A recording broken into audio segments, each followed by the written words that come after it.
جیسے برسات ہوتی ہے تو اس میں حشرات الارض نکلتے ہیں، کیڑے آپ کو کسی اور موسم میں نہیں دکھائی دیں گے اتنے جتنے برسات کے بعد نظر آئیں گے۔ ایسے ہی یہ غم حسین کی برسات ہو رہی ہے، ہر طرف سے ایسے لوگ نکلیں گے جو آپ کو اصل مقصد سے دور کرنے کی کوشش کریں گے۔ ہر ملک کے اپنی اپنی رسم ہے، اپنا اپنا رواج ہے، وہاں اس حساب سے عزاداری ہوتی ہے۔ میں مانتا ہوں اسلام میں، عرب میں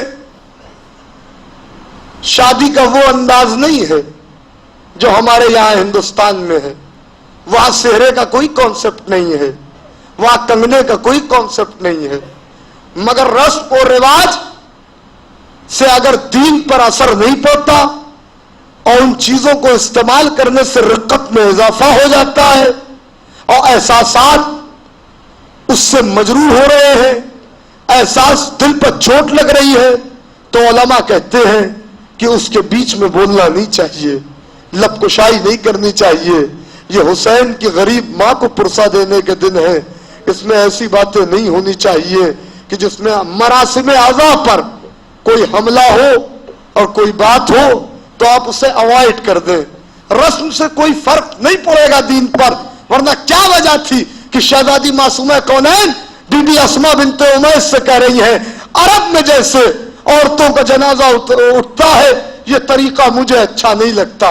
تو بی بی اسماء بنت امیس نے کیا کہا؟ عرب تو نہیں تھا نا وہ، انہوں نے کہا ہمارے یہاں حبش میں بھی جنازہ اس طریقے سے عورتوں کا اٹھایا جاتا ہے، 4 پائے لگا دیے جاتے ہیں، ایک چادر ڈال دی جاتی ہے۔ بی بی نے عرب کے جنازے کے طریقے کو پسند نہیں کیا، حبش کے جنازے کے طریقے کو پسند کیا کہ ہاں یہ طریقہ مجھے اچھا لگ رہا ہے، میرا جنازہ شب کی تاریکی میں اسی طرح سے اٹھے۔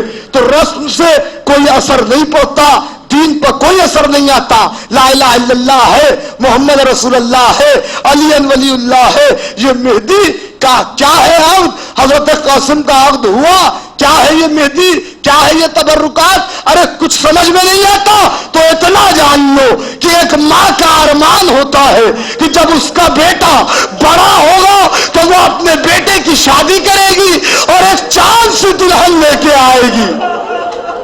تمہاری سمجھ میں مہدی نہیں آ رہی ہے تو نہ بولا کرو، ارے بھائی اتنا سوچ لیا کرو یہ مہدی نہیں آ رہی ہے، یہ سوغات نہیں آ رہی ہے، بلکہ ام فرما کے ارمانوں کا جنازہ آ رہا ہے۔